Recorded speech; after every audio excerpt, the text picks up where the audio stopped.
दोस्तों, पिछले एपिसोड में हमने जाना कि CMB यानी कि कॉस्मिक माइक्रोवेव बैकग्राउंड क्या होता है, इसकी खोज कैसे की गई और इसे स्टडी करना हमारे लिए ज़रूरी क्यों है। आज की इस एपिसोड में हम इसका डिटेल एनालिसिस करेंगे और ये जानेंगे कि ये हमें किस तरह की जानकारी देता है। अगर आप सीधे ये वीडियो देख रहे हैं और ये नहीं जानते कि CMB आखिर होता क्या है, तो इस वीडियो को देखने से पहले इसके पहले भाग को ज़रूर देखें। खैर, चलिए शुरू करते हैं आज का ये एपिसोड।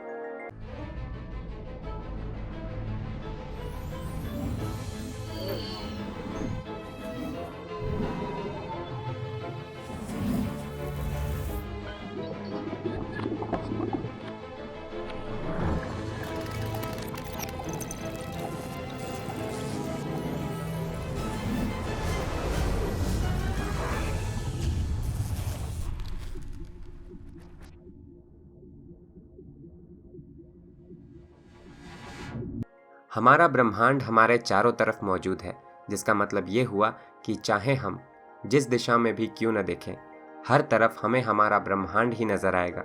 हम ये भी जानते हैं कि CMB बिग बैंग का आफ्टर ग्लो है, जो हर दिशा से हम तक पहुंच रहा है। ऐसे में ऐसा क्या कारण है कि हम इसे ऐसे स्फेरिकल शेप में रिप्रेजेंट न करके हमेशा इस तरीके से एलिप्टिकल शेप से रिप्रेजेंट करते हैं? आइए जानते हैं इस सवाल का उत्तर। आपको शायद विश्वास ना हो, पर ये दोनों maps exactly same amount of information carry कर रहे हैं, पर इनका रिप्रेजेंटेशन अलग क्यों है?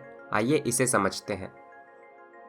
इसे समझने के लिए चलिए पृथ्वी का ही उदाहरण ले लेते हैं। चूँकि हमारी पृथ्वी ऑलमोस्ट स्फेरिकल है, इसमें मौजूद सभी देशों के मैप को एक्यूरेटली दर्शाने के लिए हम ग्लोब का इस्तेमाल करते हैं। ग्लोब पृथ्वी का सबसे बेहतर रिप्रेजेंटेशन होता है क्योंकि ये 3 डायमेंशनल होता है, जिसके कारण हम इसे रोटेट भी कर सकते हैं। पर क्या हो अगर हमें इसी ग्लोब को 2 डायमेंशनल फ्लैट सरफेस पे दिखाना हो? ऐसा करने के लिए हमें इसे फाड़ना पड़ेगा। अगर एक ग्लोब को हम कहीं से भी परपेंडिकुलरली फाड़ कर फ्लैट कर दें, तो ये हमें कुछ ऐसा दिखाई देगा। इसे हम मर्केटर प्रोजेक्शन कहते हैं। उसी तरह अगर हम ग्लोब को मोल्विएडी प्रोजेक्शन की नज़र से देखें, तो ये हमें कुछ ऐसा दिखाई देगा, यानी कि एक ओवल शेप में। ठीक यही चीज़ CMB के साथ भी होता है। CMB को अगर हम 3 डायमेंशनल स्फेयर के रूप में रिप्रेजेंट करें, तो पृथ्वी के ग्लोब की तरह ये भी कुछ ऐसा ही नज़र आएगा।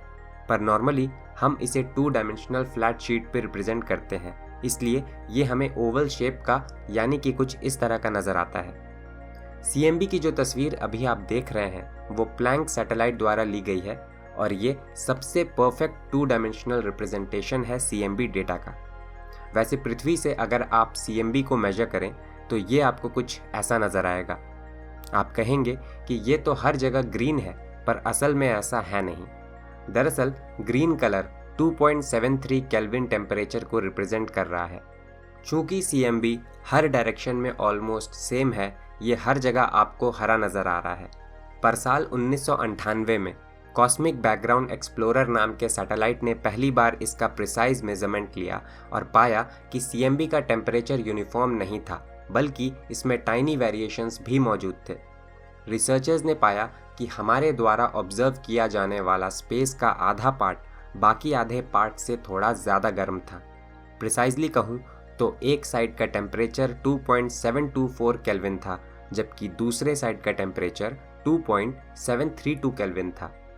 ये अनयूनिफॉर्मिटी हमें रेड शिफ्ट के कारण देखने को मिलती है, क्योंकि CMB के रेस्पेक्ट में हमारी पृथ्वी भी मूव कर रही है। अगर प्रिसाइजली कहा जाए तो यूनिवर्स के एवरेज वेलोसिटी के कंपैरिजन में हमारी मिल्की वे भी लियो कॉन्स्टेलेशन की दिशा में 370 किलोमीटर्स पर सेकंड के रफ्तार से मूव कर रही है। इस इफेक्ट को अगर हम सब्सट्रैक्ट कर दें, तो CMB हमें कुछ ऐसा दिखाई देगा।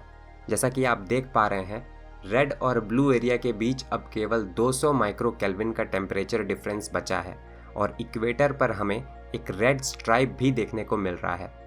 ये रेड स्ट्राइप मिल्की वे में मौजूद गैसेस के द्वारा माइक्रोवेव्स एमिट करने के कारण हमें नज़र आ रहा है। एक्चुअल CMB डेटा के लिए हमें इसे भी हटाना होता है। इसे हटाने के बाद हमें अन्य दूसरे डिस्टर्बेंसेस को भी हटाना होता है, जो आप इस एनिमेशन में देख सकते हैं। उसके बाद हमें CMB का एक्चुअल डेटा मिलता है। आइए इस डेटा का हम एनालिसिस करते हैं।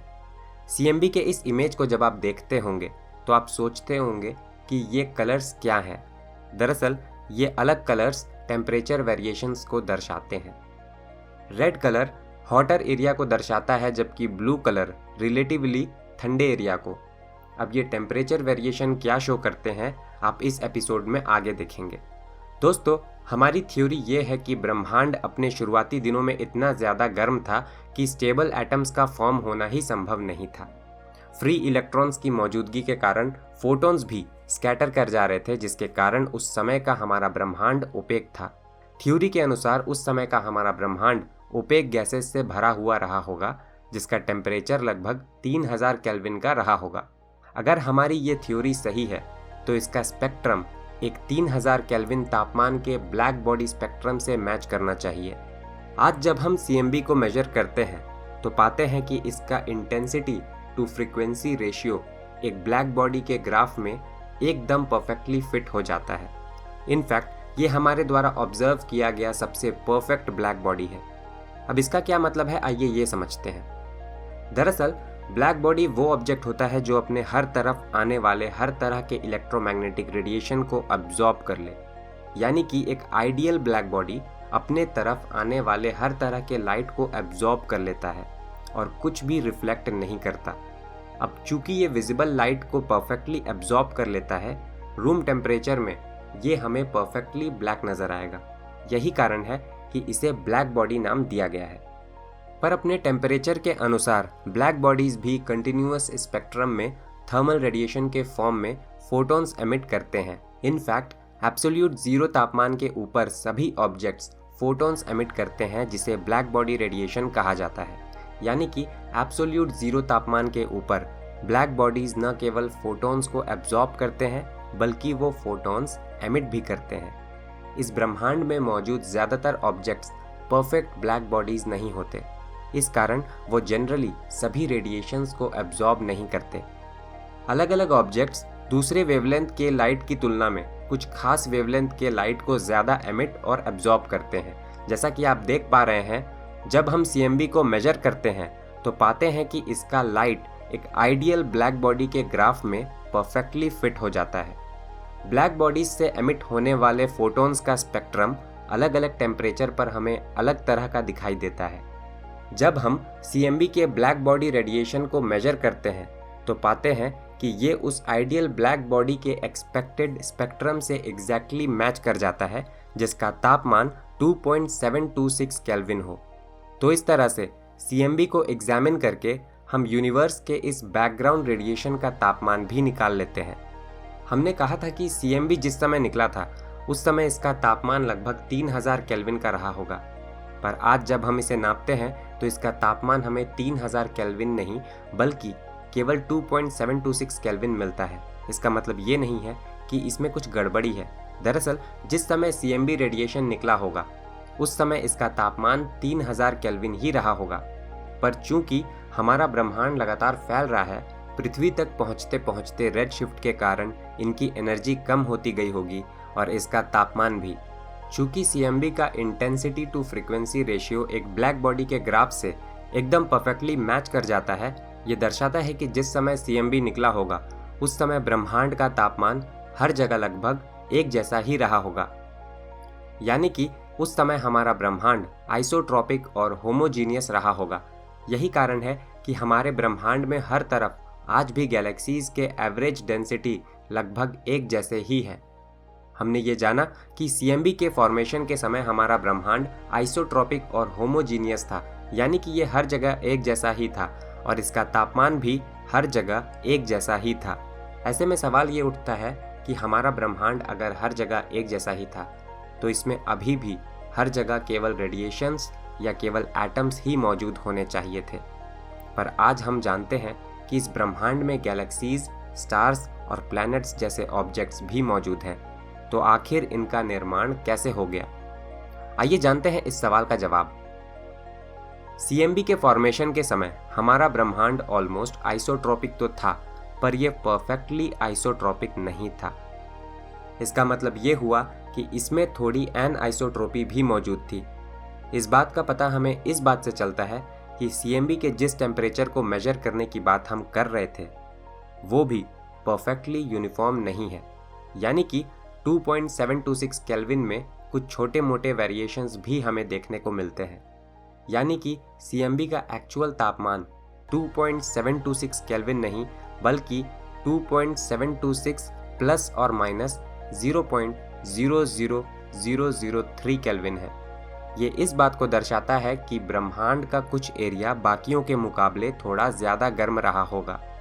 ये वेरिएशन काफ़ी छोटा है, यानी लगभग 1 लाख में 1 का वेरिएशन, पर इसके बावजूद ये काफ़ी महत्वपूर्ण है क्योंकि इसी एनआइसोट्रोपी के वजह से आज के स्टार्स, गैलेक्सीज और सोलर सिस्टम्स का निर्माण हुआ होगा। विश्वास नहीं होता, पर उस समय के ब्रह्मांड के जो भाग बाकी के केवल कुछ डिग्री ही ज़्यादा गर्म रहे होंगे, उनके वजह से आज मिलियंस ऑफ लाइट ईयर्स में फैले गैलेक्सी क्लस्टर्स मौजूद हैं जो ट्रिलियंस ऑफ स्टार्स को खुद में समेटे हुए हैं। अब अगला सवाल ये आता है कि उस समय के ब्रह्मांड में ये इम्परफेक्शंस आए कहाँ से होंगे। वैज्ञानिक मानते हैं कि अर्ली यूनिवर्स में ये इम्परफेक्शंस क्वांटम फ्लक्चुएशंस के वजह से आए होंगे। इन फ्लक्चुएशंस के वजह से ब्रह्मांड के कुछ हिस्सों में मैटर की डेंसिटी बाकियों के मुकाबले ज़्यादा रही होगी। चूँकि इन इलाकों में मैटर की डेंसिटी ज़्यादा रही होगी, ग्रेविटी के इफेक्ट के कारण गुजरते समय के साथ इन इलाकों ने और ज़्यादा मास को अपने तरफ अट्रैक्ट किया होगा, जिनसे आगे जाकर गैलेक्सी क्लस्टर्स का निर्माण हुआ होगा। CMB का ऑलमोस्ट आइसोट्रोपिक होना कॉस्मिक इन्फ्लेशन थ्योरी को भी सही साबित करता है। इन्फ्लेशन थ्योरी पर हम पहले ही डिटेल में वीडियो बना चुके हैं, तो इसके बारे में अगर आप जानना चाहते हैं तो वो वीडियो देख सकते हैं। इसका लिंक आपको डिस्क्रिप्शन में मिल जाएगा। CMB से हमें हमारे ब्रह्मांड का शेप भी पता चलता है। CMB से मिले डेटा के अनुसार हमारा ब्रह्मांड फ्लैट है, यानी कि इसका कोई ओवरऑल कर्वेचर नहीं है। फ्लैट शेप का मतलब ये होता है कि 2 पैरेलल बीम ऑफ लाइट अगर इसमें छोड़े जाएं तो वो हमेशा पैरेलल ही रहेंगे, मतलब कि वो कन्वर्ज होकर न तो आपस में मिलेंगे न ही डाइवर्ज होंगे। अब अगला सवाल ये आता है कि CMB से हमें ये कैसे पता चलता है कि हमारे ब्रह्मांड का शेप कैसा है। आइए जानते हैं। हम जानते हैं कि CMB इस ब्रह्मांड का सबसे पुराना लाइट है, जो लगभग 13.8 बिलियन साल पुराना है। चूँकि ये लगभग 13.8 बिलियन साल स्पेस में ट्रैवल करके हम तक पहुँचा है, अगर हम ये मेजर करें कि ये हम तक पहुँचने के दौरान कितना ज़्यादा ग्रेविटेशनली लेंस्ड हुआ है, तो हमें स्पेस के कर्वेचर का भी अंदाज़ा मिल जाएगा। पृथ्वी तक पहुँचने वाले CMB फोटॉन्स के रास्ते में जितना ज़्यादा मैटर मिलता है वो उतना ही ज़्यादा लेंस्ड हो जाता है। ज़्यादा लेंस्ड हो जाने के कारण उनके अब तक के डायरेक्शन के आधार पर हमारे लिए ये बताना मुश्किल हो जाता है कि अर्ली यूनिवर्स में उनका स्टार्टिंग पॉइंट कहाँ था। CMB डेटा में ये हमें ब्लरिंग इफेक्ट के रूप में नज़र आता है। आसान भाषा में अगर कहा जाए तो हमारे ब्रह्मांड का शेप अगर कर्व हो तो टेलीस्कोप से ऑब्जर्व किए गए डेटा से कंपेयर करने पर टेम्परेचर वेरिएशन हमें एक्चुअल साइज़ के मुकाबले डिस्टॉर्टेड नज़र आएगा। इस डेटा से हमें इस ब्रह्मांड में मौजूद मैटर के डेंसिटी का पता चलता है। अगर ये डेंसिटी क्रिटिकल डेंसिटी से ज़्यादा हुई तो हमारा ब्रह्मांड एक स्फेयर के जैसा क्लोज्ड होगा। ये डेंसिटी क्रिटिकल डेंसिटी से अगर कम हुई तो ये एक सैडल की तरह बिल्कुल ओपन होगा, और हमारे ब्रह्मांड की डेंसिटी अगर क्रिटिकल डेंसिटी के आसपास हुई तो ये फ्लैट होगा। WMAP और प्लैंक सैटेलाइट के द्वारा ऑब्जर्व किए गए CMB के डेटा हमें ये बताते हैं कि हम फ्लैट और क्रिटिकल डेंसिटी यूनिवर्स में रहते हैं।